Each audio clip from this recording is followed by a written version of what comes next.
Time to reach for mobile water. Mobile water, unique in every way. Citi Prime News at 12 midday.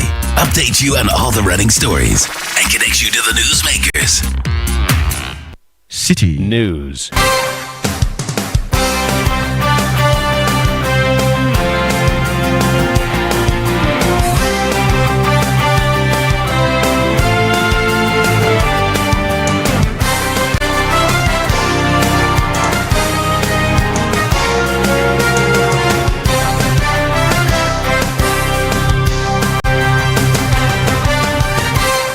It's midday. A very good afternoon to you and welcome to the Citi Prime News on 97.3 Citi FM.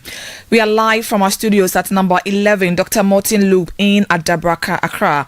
The news is also live around the world on citinewsroom.com. I am Hawa Idrisu Mustafa. Coming up, Overlord of Dagbon Yana Abukari II moves to intervene in the ongoing strike by doctors at the Tamale Teaching Hospital. However, we implore you to consider the lives that hang in the balance. The cessation of emergency services has far-reaching consequences, and we fear for the well-being of those who cannot afford to wait.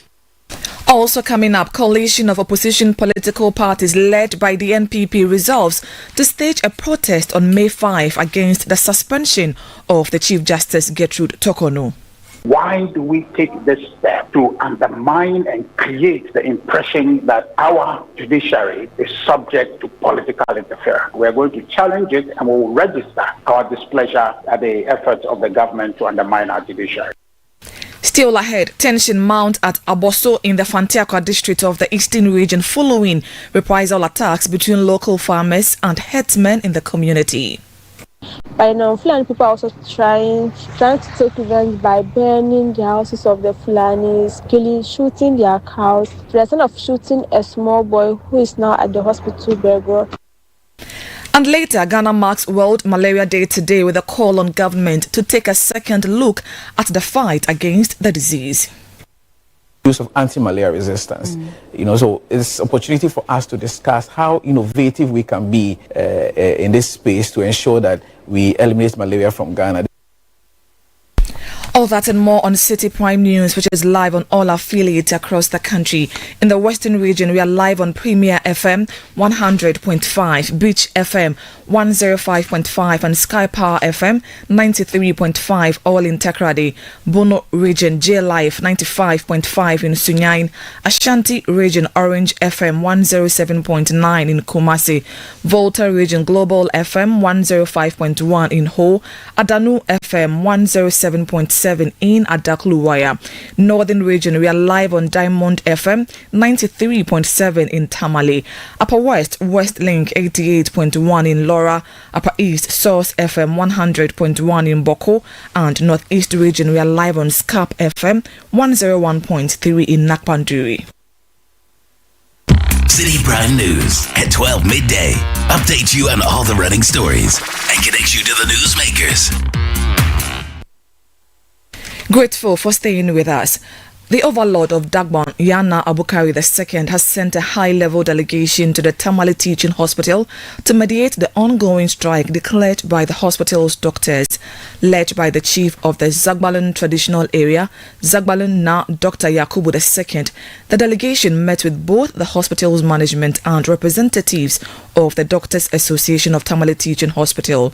In a message delivered on his behalf, the Yana acknowledged the dedication of the doctors but appealed to them to consider resuming work to help save lives. As a neutral facilitator, we will convey your concerns to the Minister and encourage him to take the necessary steps to address your grievances. However, we implore you to consider the lives that hang in the balance. The cessation of emergency services has far-reaching consequences, and we fear for the well-being of those who cannot afford to wait. We appeal to your professionalism, compassion, and commitment to the democratic vote. Your dedication to saving lives is what brought you to this noble profession. We urge you, on the interim, to find a way to ensure the continuity of essential emergency services. We are willing to facilitate a meeting between your representatives and the Minister to discuss the way forward. Our goal is to ensure that the hospital continues to provide quality healthcare services to the people of Dagbon and beyond. As my children and grandchildren, I urge you to consider the bigger picture and the impact of the strike on the community, a community that you and your families reside in. Let us work together to find a solution that prioritizes patient care and addresses your concerns. My message is short, and I pray that you understand what I'm driving at. Once again, I thank you very much for your continued efforts in bringing comfort to the sick. I pray that wisdom, empathy, and a sense of duty guide your actions all times. Zagbalun now, Dr. Yakubu II is chief of the Zagbalun traditional area who represented the overlord of Dagbon, Yana Abukari II, speaking on behalf of the acting chief executive of the hospital. The director of pharmacy, Dr. Salifu Al-Hassan Tia, expressed optimism that the Yana's intervention would yield positive results. For this gesture you have shown to us, there is only one thing we expect, that at the end of the day, all the storm will come to a calm situation. So I want to appeal to colleagues. That as we are here, if there is any difficulty for our subsistence here, where will we, the ultimate place we will go is to His Royal Highness. And if he's here, we have nothing than to do but to accord this delegation the highest of respect and reverence. So we plead that we should all do well to take to heart what the word they have for us. Director of Pharmacy at the Tamale Teaching Hospital, Dr. Salifu Al-Hassan Tia. Now, the doctor strike, now in its second day, has severely affected healthcare delivery at the hospital, leaving patients and their relatives stranded. Northern Regional Correspondent Shawana Yusuf is joining us via telephone for the latest update on day 2 of the strike. Shawana, thank you for your time again. What's the current situation at the hospital? Thank you so much, Hawa.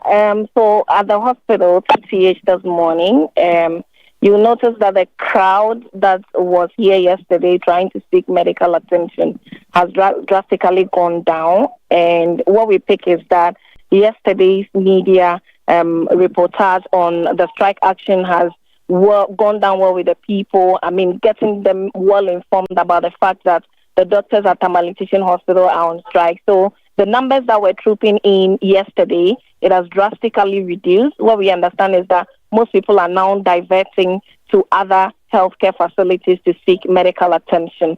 So here at the Tamale Teaching Hospital, I visited the outpatient department where yesterday there were a lot of crowd seen sitting in queues trying to get their folders, and after which they moved to the records and then onwards to the consulting area.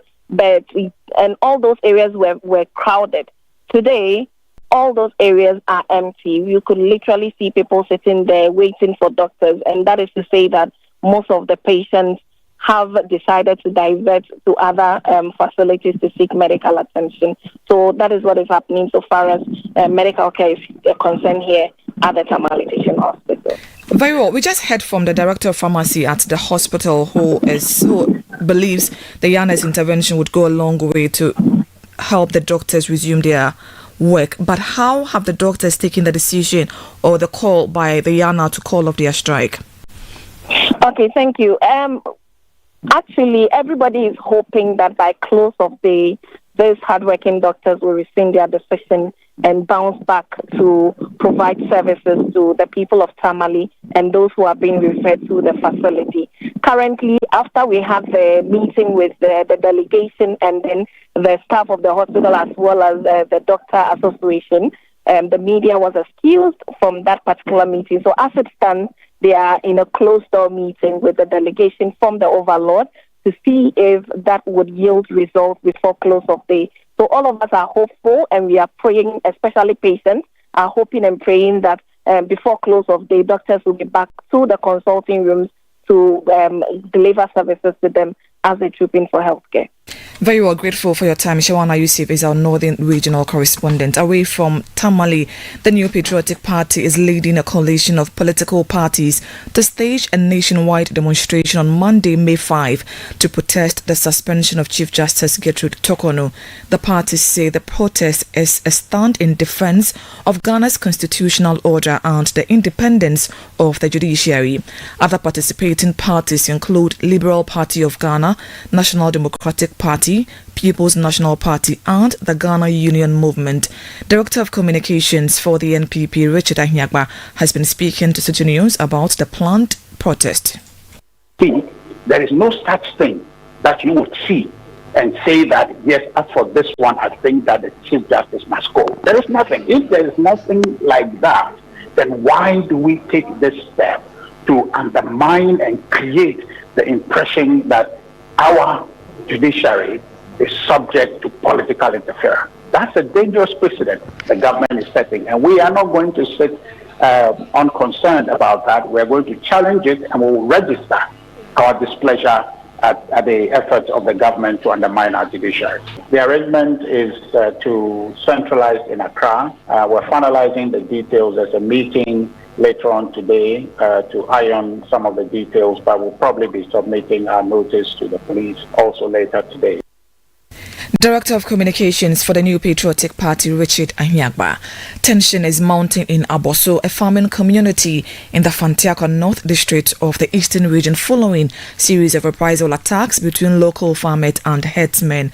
Several homes belonging to the herdsmen have been set ablaze by the farmers, with properties destroyed and 6 cattle reportedly killed in the raid. Citi News sources say the attacks stem from the alleged rape of a woman by a herdsman 3 months ago. Although the suspect is in police custody, some farmers believe justice has been delayed and continue to target herdsmen in the community. The most recent incident left a 10-year-old boy with gunshot wound. He is currently in critical condition at the Begro Government Hospital. A resident, Barakisu Bolko, confirmed the attack to Citi News and said, despite continued engagement by the police, herdsmen in the area still live in fear. An incident happened, was it last 3 months ago, where a Fulani man structured an Fulani Christian, and now the Fulani was able to be arrested, and now he's at the police custody. But now Fulani people are also trying to take revenge by burning the houses of the Fulanis, shooting their cows, to the extent of shooting a small boy who is now at the hospital. The shootings occurred yesterday. Yeah, and we were able to call the police to come to the incident place and see what happened. But now the boy is at the hospital in a critical condition. So stand for us so that we know how far we can go with this case and how to resolve this case. That was a resident of Aboso in the Fantiakwa North District of the Eastern Region. Now, Education Minister Haruna Idrisu has inaugurated a committee to develop modalities to promoting eligible deputy directors of education and implementing the government professional teacher licensing exams.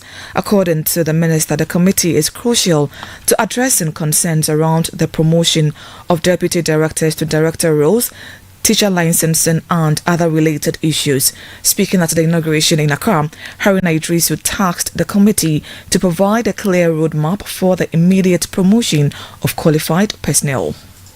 Many of the teachers are complaining, especially about matters relating to their promotion, especially in the ladder of deputy director to director. We'll give you a promotion, all right, but we have no office to give you.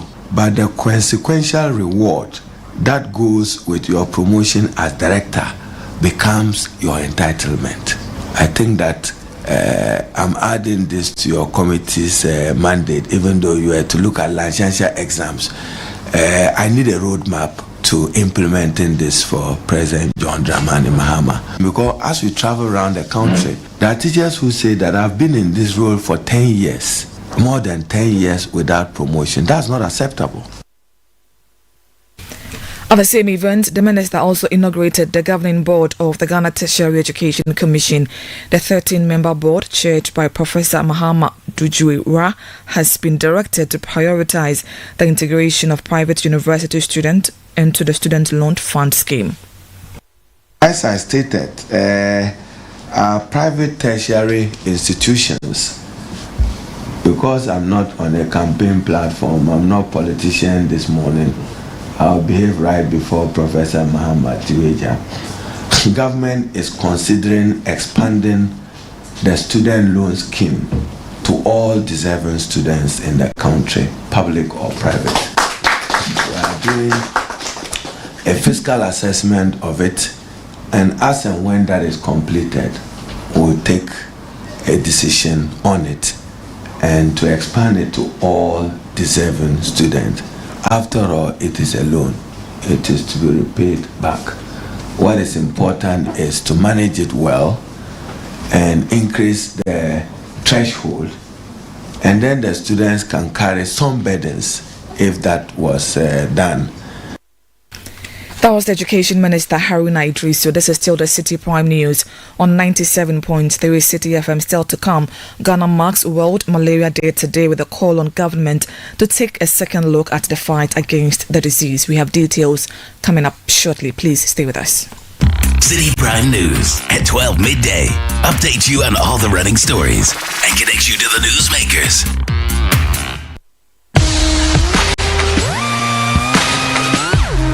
Looking for the latest buzz in Ghana's entertainment world? Welcome to Ghana Weekend, your ultimate destination for all things creativity and entertainment.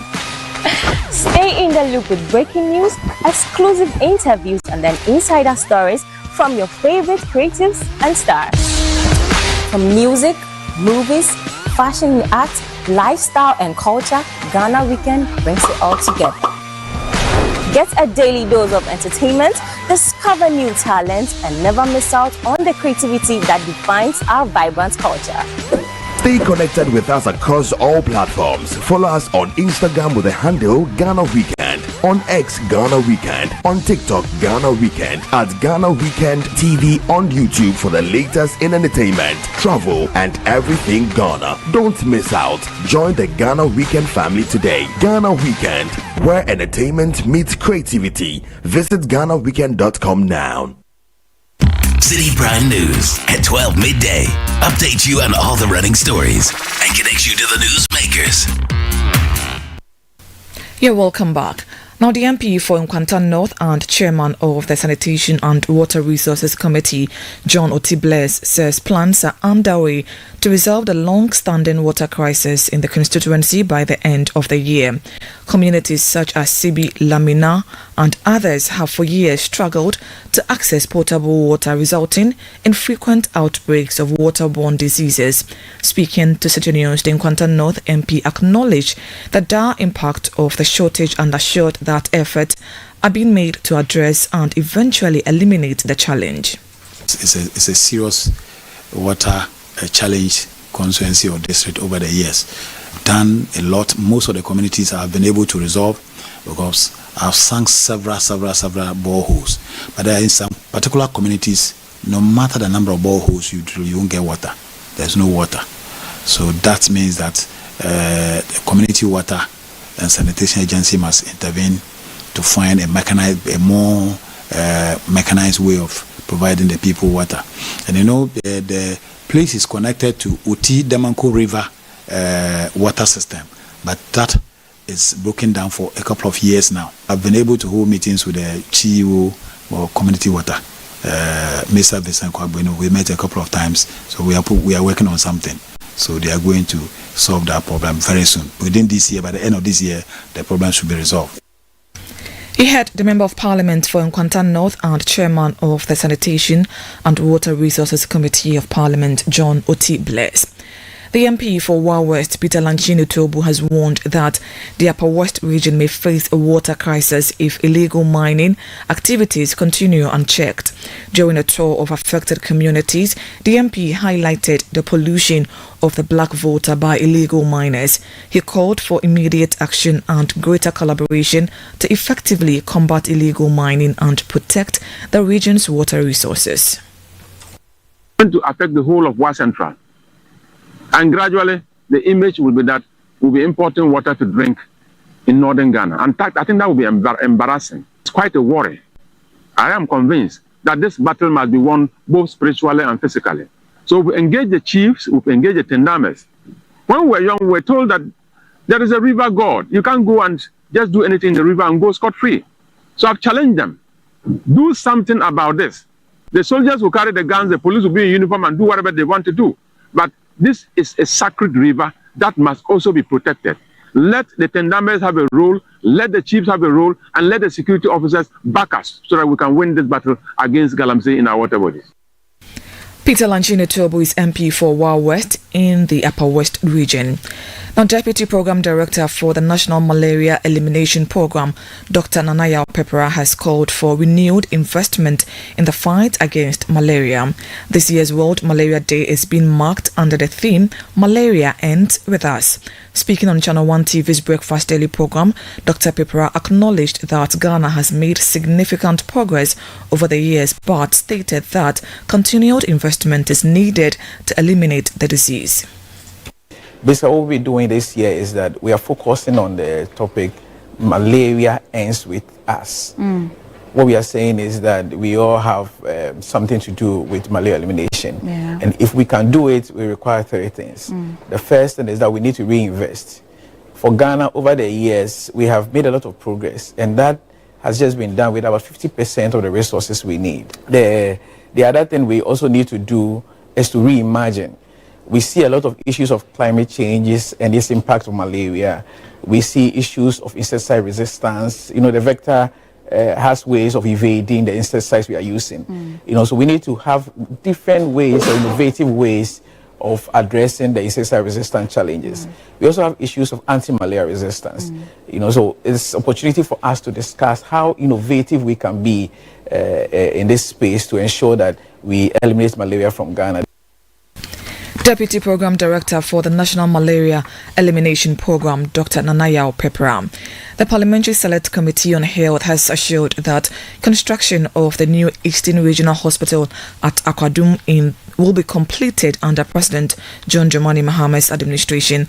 The project started in July 2020 under the Eswale Kufuor government has stalled despite a 36-month completion target. Speaking to the media, committee member and MP for Garu, Thomas Anaba, reaffirmed the president's commitment to finishing the facility to enhance healthcare delivery in the Eastern region.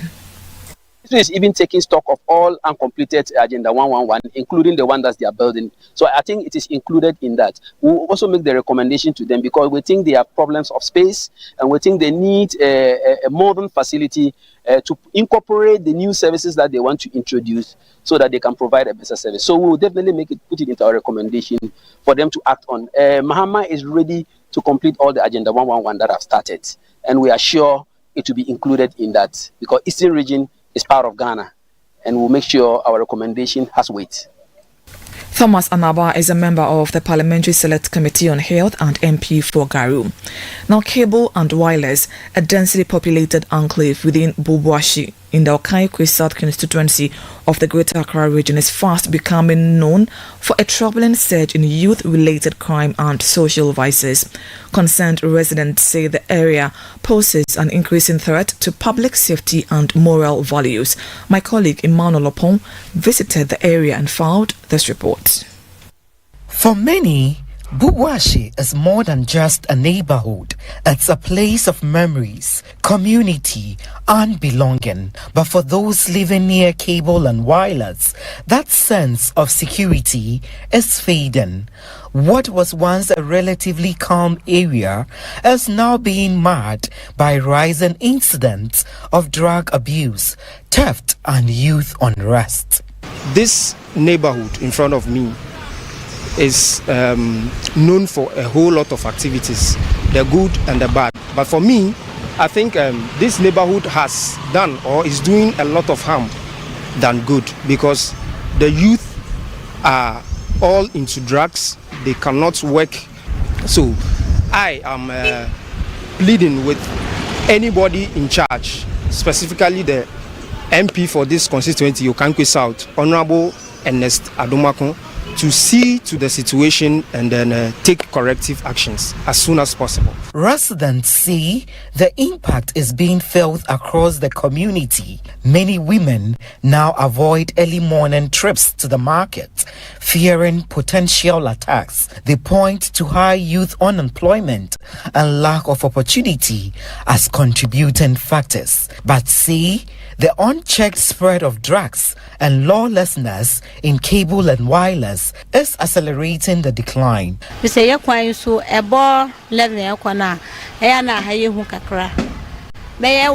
11 p.m., it gets scary around here. Just last month, a security officer was attacked at this junction, and someone else was assaulted at the park. Some motorcyclists also tried to snatch a lady's phone. She had to run into this house for safety.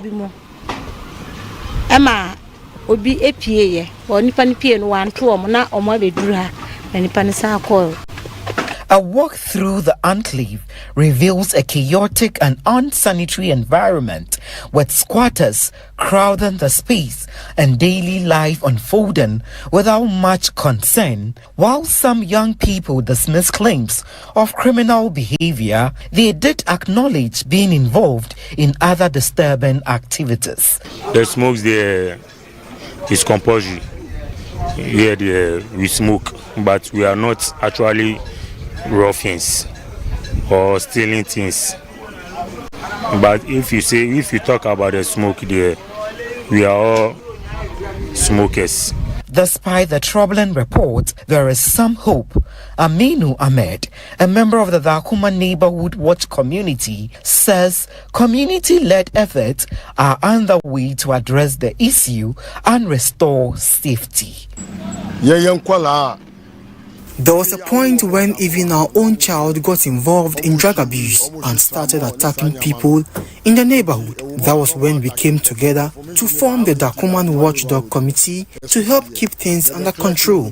It helped reduce crime significantly. But the recent surge, we believe, is partly due to the demolitions at the Bobolishi market, which forced some squatters back into this area. If this trend continues and the intel checks out, we'll be left with no choice but to step up our community surveillance. For many families still holding on in at Bubuashi and adjoining communities, particularly those closer to the cable slum, they are praying and hoping that the negative perceptions and activities driving crime within this community will change to bring a better spotlight on the community. I am Emmanuel Opon. And here in the studios, I am Hawa Idrisu Mustafa. Let's do some other stories now. And the mayor of Kumasi, Richard Ofori Ajuman Brady, has cautioned traders to halt all reconstruction efforts at the Edum Blue Light Enclave until the assembly receives recommendations from investigative institutions and engineers. Military officers were deployed to Kumasi's Central Business District yesterday following heightened tension after hundreds of aggrieved traders stormed the restricted area to conduct business. The area was gutted by fire on Friday, March 21, destroying several shops and properties. Despite warnings to stay away as assessments continue, the traders defied the directive. Interacting with the media, the Kumasi mayor expressed concern over the current state of the structure and warned traders to stay off the site for their own safety.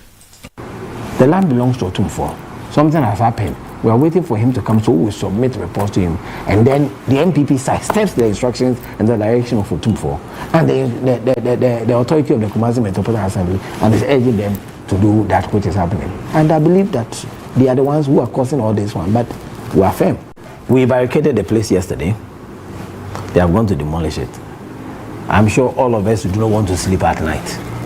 I'm sure all of us will not want to sleep. I don't want to have confrontations. So myself and my management, we are looking at our best. But see, nobody's been given any permit to reconstruct the building there. If you reconstruct it one day, if you are keeping a property in there one day, you will come and the structure will not be there. That's a crime scene. Investigations are being conducted by the Ghana National Fire Service. Yes, it's not complete. Let everybody there stop any activity that is being done without any proper authorization or permit by the KMA. I want to report the outcome of the various investigations to the king, and I would want to take instructions from Otumfuo on what to do over there before we take any step.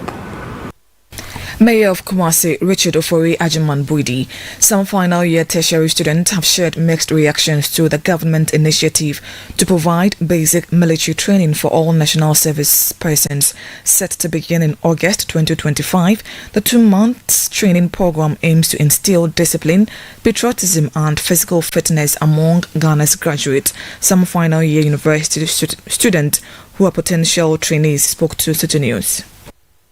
It's a good one, and this is my reason. You see, there are some of the sectors, including the teaching service, that has always been complained of indiscipline and issues of university students not being disciplined when they pass out and they are working.